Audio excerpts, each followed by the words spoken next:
Hi friends, welcome to Sneha Swad secret. ನಾನಿವತ್ತು ನಿಮಗೆ puri recipe ತೊಗೊಂಡು ಬಂದಿದ್ದೀನಿ. ನೀವೆಲ್ಲರೂ ಪೂರಿ ಮನೇಲಿ ಮಾಡಿರ್ತೀರ. ಬಟ್ ಆದರೆ ಕೆಲವು ಜನಕ್ಕೆ ಪೂರಿ ಉಬ್ತಾ ಇರೋದಿಲ್ಲ, ತುಂಬ ಎಣ್ಣೆ ಇರುತ್ತೆ. ಪೂರಿ ಆದಮೇಲೆ ಎಣ್ಣೆ ಎಲ್ಲ ಹಾಳಾಗಿಬಿಡುತ್ತೆ ಬೇಗ. ಆ ಥರ ಏನೂ ಆಗದೇನೆ ಪರ್ಫೆಕ್ಟಾಗಿ ಸಾಫ್ಟಾಗಿರುವಂಥ ಉಬ್ಬಿರುವಂಥ ಪೂರಿನ ಹೇಗೆ ಮನೇಲಿ ಮಾಡೋದು ಅಂತ ತೋರಿಸ್ತೀನಿ. ಅದು ತೋರ್ಸೋಕ್ಕೂ ಮುಂಚೆ ಇನ್ನು ಯಾರು ನನ್ನ ಚಾನಲ್ ಸಬ್ಸ್ಕ್ರೈಬ್ ಆಗಿಲ್ಲ, ಬೇಗ ಸಬ್ಸ್ಕ್ರೈಬ್ ಆಗಿ. ನಾನಿಲ್ಲಿ 2.5 ಕಪ್ಪಷ್ಟು ಗೋಧಿ ಹಿಟ್ಟು ತೊಗೊಂಡಿದ್ದೀನಿ. ಅದಕ್ಕೆ ರುಚಿಗೆ ತಕ್ಕಷ್ಟು ಒಂದು ಸ್ವಲ್ಪ ಉಪ್ಪು ಹಾಕ್ಕೊಳ್ಳೋಣ. ಒಂದು ಸ್ವಲ್ಪ ಸಕ್ಕರೆ ಹಾಕ್ಕೊಳ್ಳೋಣ. ಈ ಸಕ್ಕರೆ ಹಾಕೋದ್ರಿಂದ ಪೂರಿ ತುಂಬ ಕಲರಾಗಿ ಚೆನ್ನಾಗಿ ಬರುತ್ತೆ. ಹಾಗೆಯೇ ಒಂದು 2-3 ಸ್ಪೂನಷ್ಟು ಆಯಿಲ್ ಹಾಕ್ಕೊಳ್ಳೋಣ. ಆಯಿಲ್ ಹಾಕ್ಕೊಂಡ್ಮೇಲೆ ಡ್ರೈ ಮಿಕ್ಸ್ ಹಾಗೆಯೇ ಚೆನ್ನಾಗಿ ಮಿಕ್ಸ್ ಮಾಡ್ಕೋಬೇಕು. ಫಸ್ಟು ಸಾಲ್ಟು ಎಣ್ಣೆ ಎಲ್ಲ ಹಿಟ್ಟಿಗೆ ಕ್ಲೀನಾಗಿ ಹೊಂದ್ಕೋಬೇಕು. ಆ ಥರ ಚೆನ್ನಾಗಿ ಒಂದು ಸಲ ಡ್ರೈ ಮಿಕ್ಸ್ ಮಾಡ್ಕೊಳ್ಳಿ. ನೋಡಿ, ಡ್ರೈ ಮಿಕ್ಸ್ ಮಾಡ್ಕೊಂಡು ಆದಮೇಲೆ ಒಂದು ಸ್ವಲ್ಪ ಗಂಟಿರುತ್ತೆ, ಕ್ಲೀನಾಗಿ ಕಲಿಸ್ಕೊಳ್ಳಿ. ಹಿಟ್ಟಿಗೆ ಎಣ್ಣೆ ಮತ್ತು ಸಕ್ಕರೆ ಸಾಲ್ಟ್ ಹಾಕಿರೋದ್ರಿಂದ ಮಧ್ಯೆ ಗಂಟು ಬರಬಾರ್ದು. ಕ್ಲೀನಾಗಿ ಮಿಕ್ಸ್ ಮಾಡ್ಕೊಂಡು ಆದಮೇಲೆ ಸ್ವಲ್ಪನೇ ಒಂದೇ ಸಲ ಹಾಕ್ಕೋಬೇಡಿ. ಸ್ವಲ್ಪನೇ ನೀರು ಹಾಕ್ಕೊಂಡು ಕಲಿಸ್ಕೋಬೇಕು. ನೋಡಿ, ನಿಮಗೆ ಕಾಣಿಸ್ತಾ ಇರ್ಬೋದು, ಚಪಾತಿ ಕಲಿಸ್ಕೋತಿರಲ್ಲ ಆ ಥರ ತೆಳು ಕಲಿಸ್ಕೋಬೇಡಿ. ಪೂರಿಗೊಂದು ಸ್ವಲ್ಪ ಹಿಟ್ಟು ಗಟ್ಟಿನೇ ಇರಬೇಕು, ಆವಾಗಲೇ ಪೂರಿ ಉಬ್ಬಿ ಬರೋದು. ನೀವು ತೆಳು ಮಾಡಿಕೊಂಡ್ರೆ ಹಿಟ್ಟು ಪೂರಿ ಉಬ್ಬಿ ಬರೋದಿಲ್ಲ. ಹಾಗಾಗಿ ಸ್ವಲ್ಪನೇ ನೀರು ಹಾಕ್ಕೊಂಡು ಆ ಸ್ವಲ್ಪ ಗಟ್ಟಿನೇ ಕಲಿಸ್ಕೊಳ್ಳಿ. ನಿಮಗೆ ಕಾಣಿಸ್ತಾ ಇರ್ಬೋದು ಎಷ್ಟು ಗಟ್ಟಿ ಇದೆ ಅಂತ ಅಂದ್ಬಿಟ್ಟು. ತುಂಬ ತೆಳುವೂ ಅಲ್ಲ, ಹಾಗಂತ ಕಲ್ಲು ಥರನೂ ಅಲ್ಲ, ಒಂದು ಹದವಾಗಿ ಕಲಿಸ್ಕೊಂಡಿದ್ದೀವಿ.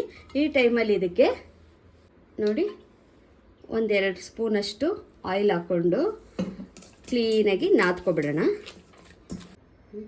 ನೋಡಿ, ಕಂಪ್ಲೀಟಾಗಿ ಚೆನ್ನಾಗಿ ನಾದ್ಬಿಟ್ಟು ಇವಾಗ ಒಂದು ಪ್ಲೇಟ್ ಮುಚ್ಚಿಬಿಟ್ಟು ಇದನ್ನು ಒಂದು 1/2 ಅವರ್ ರೆಸ್ಟ್ ಮಾಡೋಕ್ಕೆ ಬಿಟ್ಬಿಡೋಣ. ಚೆನ್ನಾಗಿ ನೆನಿಲಿ ಇದು.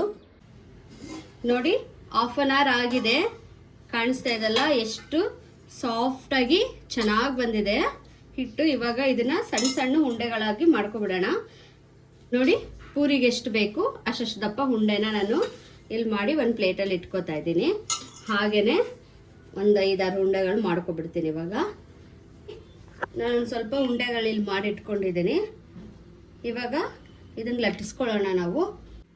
ನೋಡಿ, ಪೂರಿನ ಲಟ್ಟಿಸುವಾಗ ಹಿಟ್ಟು ಹಾಕೋಬೇಡಿ, ಮೈದಾ ಹಿಟ್ಟು ಗೋಧಿ ಹಿಟ್ಟು ಏನೂ ಹಾಕೋಬೇಡಿ. ಸ್ವಲ್ಪ ಆಯಿಲ್ ಹಚ್ಕೊಳ್ಳಿ. ಆಯಿಲ್ ಹಚ್ಕೊಂಡು ನಿಮಗೆ ಎಷ್ಟು ಅಗಲ ಬೇಕು ಅಷ್ಟು ಅಗ್ಲಕ್ಕೆ ಮಾಡ್ಕೊಳ್ಳಿ. ಬಟ್ ಆದರೆ ತುಂಬ ತೆಳು ಇರಬಾರ್ದು. ಪೂರಿ ತೆಳು ಇತ್ತು ಅಂತ ಅಂದರೆ ಕ್ಲೀನಾಗಿ ಉಬ್ಬಲ್ಲ. ನೋಡಿ, ನಿಮಗೆ ಕಾಣಿಸ್ತಾ ಇದೆಯಲ್ಲ, ಈ ಥರ ನಾನು ಇವಾಗ ಎಲ್ಲವನ್ನು ಲಟ್ಸ್ಕೊಂಡು ಬರ್ತೀನಿ. ಇವಾಗ ನೋಡಿ, ನಾನಿಲ್ಲಿ ಲಟ್ಸಿಟ್ಕೊಂಡಿದ್ದೀನಿ. ಇವಾಗ ಪೂರಿ ಮಾಡ್ಕೊಬಿಡೋಣ. ನೋಡಿ, ನಾನು ಒಂದು ಬಾಣಲಿಲಿ ಎಣ್ಣೆ ಕಾಯಕ್ಕೆ ಇಟ್ಕೊಂಡಿದ್ದೆ. ನಾನು ಒಂದೊಂದೇ ಪೂರಿನ ಹಾಕ್ತೀನಿ. ನೋಡಿ, ನಿಮಗೆ ಕಾಣಿಸ್ತಾ ಇದೆಯಲ್ಲ, ಕಲರು ಚೆನ್ನಾಗಿ ಬಂದಿದೆ, ಹಾಗೆಯೇ ಪೂರಿನೂ ಉಬ್ಬಿದೆ.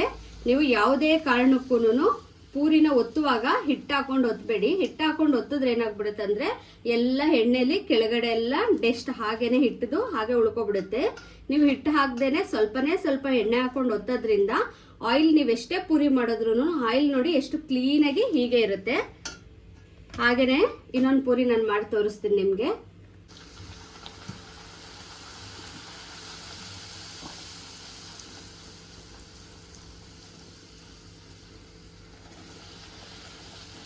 ನೋಡಿ, ಎಷ್ಟು ಕ್ಲೀನಾಗಿ ಉಬ್ಬಿ ಬಂದಿದೆ ಅಲ್ಲ ಪೂರಿ.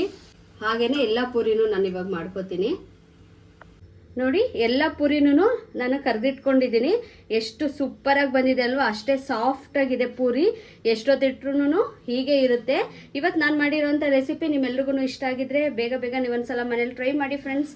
ಟ್ರೈ ಮಾಡಿ ಹೇಗಿತ್ತು ಅಂತ ಕಮೆಂಟ್ ಮಾಡಿ. ಹಾಗೆಯೇ ಇನ್ನೂ ಯಾರು ನನ್ನ ಚಾನಲ್ ಸಬ್ಸ್ಕ್ರೈಬ್ ಆಗಿಲ್ಲ, ಬೇಗ ಸಬ್ಸ್ಕ್ರೈಬ್ ಆಗಿ. ಆಲ್ರೆಡಿ ಸಬ್ಸ್ಕ್ರೈಬ್ ಆಗಿರೋರು ಬೆಲ್ ಐಕನ್ ಕ್ಲಿಕ್ ಮಾಡೋದನ್ನ ಮರಿಬೇಡಿ. ಬಾಯ್.